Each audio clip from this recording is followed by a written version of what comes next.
So Frank, happy Halloween. Happy Halloween, Sheena. Too many Skittles, but I still feel well.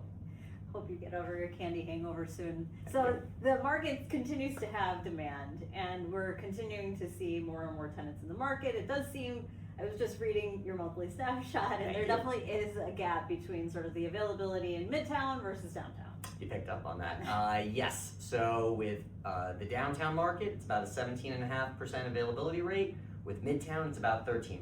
So notable difference. They are moving in the same direction. They had tightening availability this month.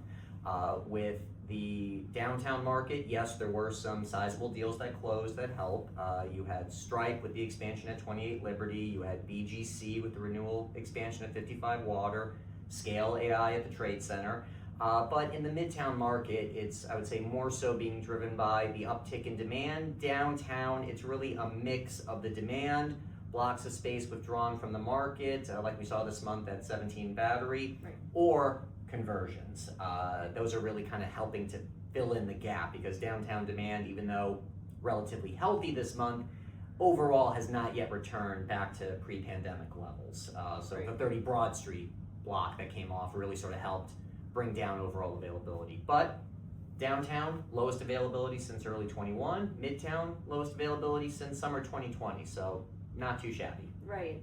And it does seem like a lot of the newer transactions are expansions rather than, a few years ago, I don't know that we would have said the same.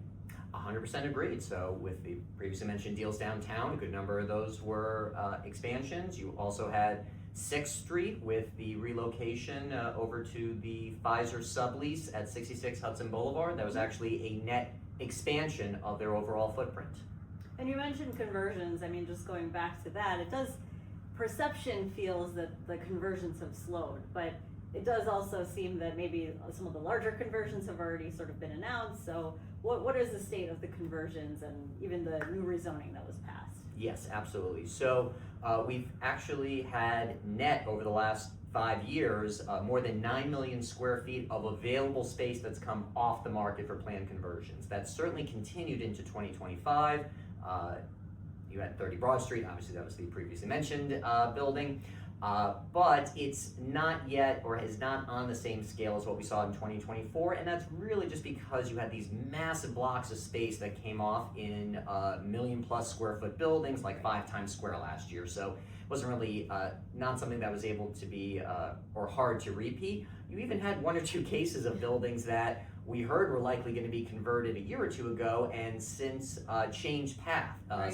such as 623 Fifth Avenue. Right. By all accounts, it's going to stay office through renovation. So it is absolutely still continuing, though, as far as the conversions. Which is a positive sign for the office market. But I think the other point is that if you're a large tenant, there really are less and less options for you. I mean, we track the large blocks that are available in the market through all of the markets. And so where are we on pace on sort of the availability of large blocks? Yes, so if you are in the select 250,000 plus square foot club, that's not a very large club, but if you're one of those tenants that's in that size range and you're looking in the market, all else being equal, let's just say you're looking at available blocks with a possession date within the next 365 days.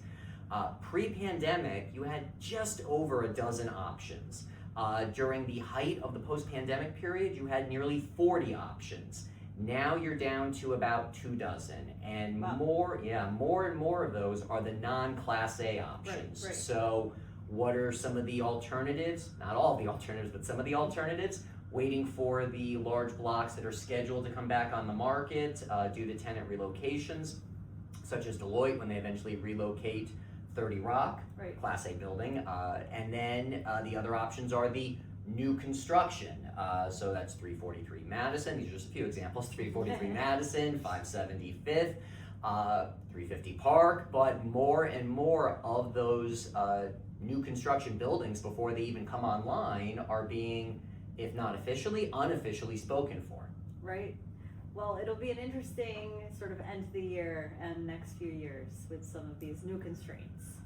Looking forward to it.